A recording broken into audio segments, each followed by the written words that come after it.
말씀은 진리의 등불을 든 천국의 안내자라는 제목으로 오늘 하나님 말씀을 증거하도록 하겠습니다. 지금은 길을 잃은 시대라 합니다. 사랑하는 성도 여러분, 오늘은 스승주일이자 우리 영혼의 길잡이가 된 목회자들을 기억하는 목회자 주일입니다. 오늘날 이 시대를 가리켜 많은 이들은 길을 잃은 시대라고 말합니다. 어디로 가야 할지, 무엇이 옳은지 알 수 없는 혼돈 속에서 사람들은 본능적으로 자신을 이끌어줄 스승을 찾아 나섭니다. 우리는 태어나면서부터 부모님과 선생님, 그리고 영적인 목회자에 이르기까지 수많은 스승의 가르침 속에 성장합니다. 특히 영적 스승인 목회자는 성도들이 하나님께로 가는 길을 잃지 않도록 밤낮으로 깨어 기도하며 영원의 길을 안내하는 하나님의 사람들입니다. 사도 바울은 일찍이 고린도 교회에 편지하며 그리스도 안에서 1만 스승이 있으되 아버지는 많지 아니하니 라고 고린도전서 4장 15절에서 탄식했습니다. 지식을 전달하는 스승은 많으나 생명을 책임지는 아버지는 적다는 뜻입니다.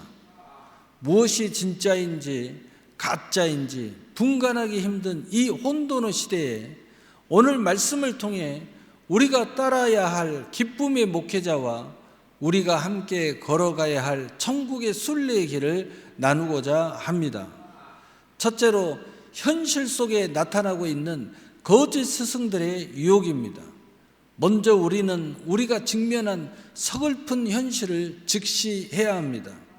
오늘날 세상의 가치관은 교회와 지도자들을 끊임없이 흔들며 진리를 왜곡하고 있습니다. 첫째, 사실만이 진리다라고 주장하는 이들이 있습니다. 눈에 보이는 데이터와 과학적 증거만을 믿으라고 합니다. 그러나 성경은 믿음은 바라는 것들의 실상이요 보이지 않는 것들의 증거라고 말합니다. 사실에 매몰되어 영적인 진리를 놓쳐버린 지도자들은 영혼들의 영혼을 맹마르게 합니다. 둘째로 거짓도 목적을 위해서라면 진리로 유장합니다. 교회의 부흥이나 성공이라는 미명 아래 수단과 방법을 가리지 않는 모습들이 나타나고 있습니다. 목적이 선하면 과정에 불이하면 덮어질 수 있다고 가르치는 것은 결코 복음이 아닙니다. 셋째로 진리가 아니어도 가치와 유익만 있다면 충분하다고 타협합니다. 성경의 절대적인 진리보다는 사람들의 귀를 즐겁게 하는 위로나 도덕적인 훈계에 머뭅니다. 그러나 생명이 없는 가르침은 결국 영혼을 구원하지 못합니다. 디모데후서 4장 3절 4절은 때가 이르리니 사람이 바른 교훈을 받지 아니하며 귀가 가리워서 자기의 사욕을 따를 스승을 많이 두고 또 그 귀를 진리에서 돌이켜 허탄한 이야기를 따르니라. 아멘. 옛날 한 항해사가 짙은 안개가 낀 반 바다에서 방향을 잃었습니다. 그때 한 선원이 외쳤습니다. 저기 밝게 빛나는 등불이 있으니 저걸 보고 갑시다. 항해사는 그 불빛을 따라 배를 몰았지만 사실 그 불빛은 육지의 등대가 아니라 파도에 흔들리는 다른 배의 램프였습니다. 결국 배는 암초에 부딪히고 말았습니다. 오늘날 세상의 가르침도 이와 같습니다. 변하지 않는 별, 진리를 보는 것이 아니라 서로의 눈치나 유행이라는 흔들리는 불빛을 따라가다가는 영혼의 항해에서 암초를 만날 수밖에 없습니다. 두 번째로 하나님의 사람으로서의 성도들을 인도하는 스승 목회자입니다. 그렇다면 하나님께서 기뻐하시면서 성도들을 인도하게 하시는 참된 스승, 목회자, 진정한 하나님의 사람은 어떤 모습입니까? 첫째로 진리만이 진리라고 선포합니다. 세상이 아무리 변해도 오직 하나님의 말씀만이 유일한 생명의 기름을 타협 없이 외칩니다. 오직 예수, 오직 성경의 가치를 수호하는 사람들입니다. 둘째로 오직 하나님의 영광을 위해서 삽니다. 참된 스승은 제자들이 자신을 숭배하게 하지 않습니다. 모든 시선을 하나님께로 향하게 합니다. 그는 흥하여야 하겠고 나는 쇠하여야 하리라. 요한복음 3장 30절의 고백이 그들의 삶의 이유입니다. 셋째로 구원의 길을 안내합니다. 지식 전달자가 아니라 생명 전달자입니다.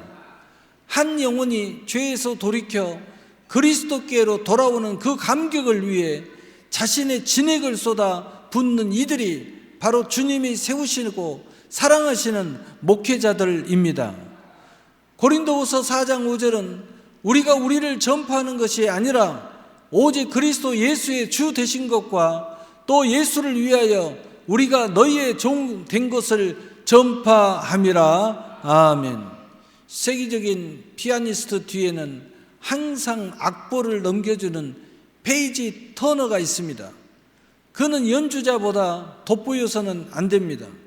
연주자가 가장 아름다운 음악을 연주할 수 있도록 정해진 순간에 묵묵히 악보를 넘길 뿐입니다.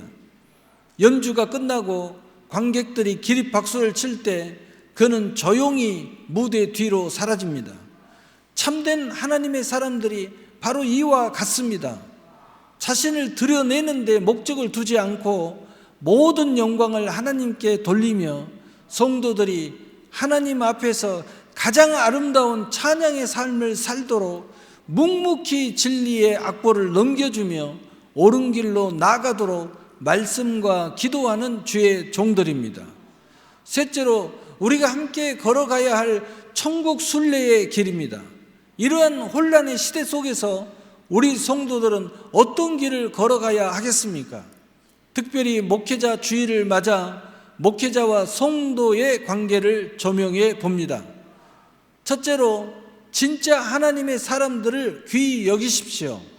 겉모습이 화려하거나 화술이 뛰어난 사람들이 아니라 하나님의 말씀대로 살게 하려고 몸부림치며 여러분을 위해 눈물로 기도하는 목회자를 신뢰하십시오. 그들의 기도가 여러분의 삶을 지탱하는 영적 버팀목이 될 것입니다. 둘째로 오늘의 현실 속에서 역사하시는 하나님을 발견하셔야 합니다. 우리의 신앙은 죽어서만 가는 천국이 아닙니다. 오늘 우리가 마주하는 고난과 기쁨의 현실 속에서 살아 역사하시는 하나님의 손길을 경험하셔야 합니다. 참된 목회자의 가르침은 여러분이 교회의 지체로 깊이 뿌리를 내리게 하여 일상의 삶 속에서도 하나님을 만나도록 돕습니다. 셋째로 모든 은혜를 천국 순례의 도구로 사용하셔야 합니다. 하나님이 주신 건강, 재능, 물질은 이 땅에 쌓아두라고 주신 것이 아닙니다. 이것들은 모두 우리를 영원한 본향, 천국으로 인도하는 선물들입니다. 목회자의 영적 안내를 따라서 이 선물들을 사랑과 섬김의 도구로 사용하며 나아가야 합니다. 진실한 하나님의 사랑을 의지하고 그의 은혜의 옷을 입는데 집중하는 큰 구원의 길로 나아가야 하는 것입니다. 히브리서 13장 17절은 너희를 인도하는 자들에게 순종하고 복종하라. 그들은 너희 영혼을 위하여 경성하기를 자신들이 청산할 자인 것 같이 하느니라. 그들로 하여금 즐거움으로 이것을 하게 하고 근심으로 하게 하지 말라. 그렇지 않으면 너희에게 유익이 없느니라. 아멘. 한 선교사가 아프리카 밀림에서 길을 잃었습니다. 다행히 현지인 가이드를 만났는데 사방이 온통 풀과 나무뿐이라 길이 전혀 보이지 않았습니다. 당황한 선교사가 물었습니다. 길이 어디 있습니까? 그러자 가이드는 넝쿨을 헤치며 대답했습니다. 제가 가는 이 발걸음이 바로 길입니다. 저만 믿고 따라오십시오. 천국 순례의 길도 이와 같습니다. 눈앞에는 험한 현실뿐인 것 같지만 앞서 걸어간 믿음의 스승과 목회자들의 발걸음이 곧 길이 됩니다. 그들이 우리에게 이 길이 고난과 축복은 모두 천국으로 가는 과정일 뿐임을 가르쳐주며 우리를 본향으로 안내하고 있는 것입니다. 결론입니다. 사랑하는 성도 여러분, 하나님께서 우리에게 허락하신 모든 만남 중 영적 스승, 목회자와의 만남은 가장 선하고 아름다운 선물입니다. 히브리서 기자의 권면처럼 목회자들이 즐거움으로 사명을 감당할 수 있도록 기도로 동역해 주십시오. 세상의 헛된 가르침에 흔들리지 마십시오. 오직 진리만을 외치는 목자의 인도를 따라 함께 천국을 향해 걸어갑시다. 담장을 넘어 창대한 샘이 되어 복음의 영광스러운 길을 함께 힘차게 나아갑시다. 그 길 끝에서 우리 모두를 안아주실 최고의 스승이요 목회자이신 예수 그리스도를 기대합시다. 오늘 이 결단과 사랑의 동행이 우리 모두의 삶 속에 승리가 되기를 우리 주 예수 그리스도의 이름으로 간절히 축복합니다. 축복합니다. 아멘. 사랑의